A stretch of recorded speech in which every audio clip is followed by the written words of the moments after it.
مې کلکې ځمکه کې ښخې دومره ساړه دي باور مې نشي چې دغه ځای کې څه مو د مخکې ژوند په نڅاو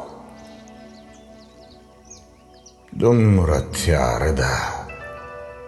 چې هر څه پرېږده د برېښنا پړک هم له اسمان تللی د باد څپې مې له غړ بدن ته د واورو څاڅکي داسې راشیندي لکه له اوره چې د سپرغیو لپه ګذار شي زړه مې کنګل دی زړه مې کنګل دی خو خیر دی ویدې زړه مې کنګل دی خو خیر دی ویدې هر څه چې کیږي هغه به راشي څومره ښې لګي دا د لمر ګوتې څومره ښې لګي دا د لمر ګوتې شوخې شیطانې څرخنده راشي له غړ وجود مې منګول کې نیسي زه لا تر اوسه په انتظار یم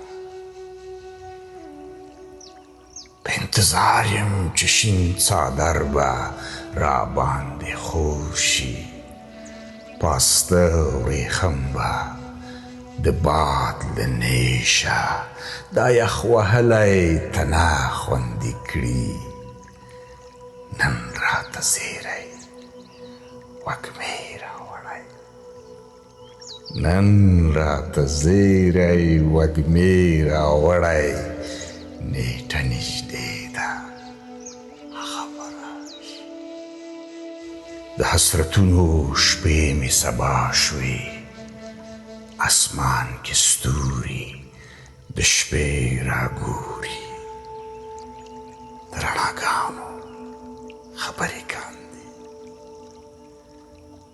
باد مې په څڼو په ډېره مینه لاسونه تیر کړي لکه دنیا چې یوازې ماته په ګډا سر وي اوس نه پوهېږم شک پکې نشته هغه به راشي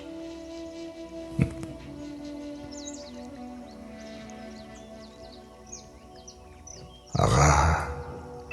د ژمي یخنۍ یو خیال هغه د ژمي یخنۍ یو خیال و هغه لغړې شپې پسې ولاړې اوس په وریښمو کې یم رانغښتی جامې مې واړه په ګلو پټې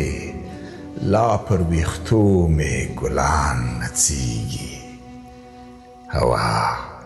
توده ده وخت راغلی هغه به راشي اسمان ناڅاپه اسمان ناڅاپه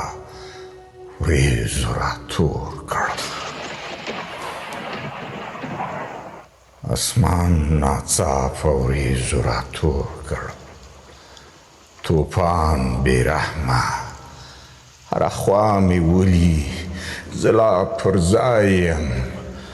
خو له لوېدلو په امن نه یم چې کوم پیریان به په وریځو ناست وي ګلۍ د کاڼو په څېر رااوري ګلان مې توی شول جامې مې څیرې مای چې ژمی لاره څارله هغه میوه مې دغه دی مړه شوه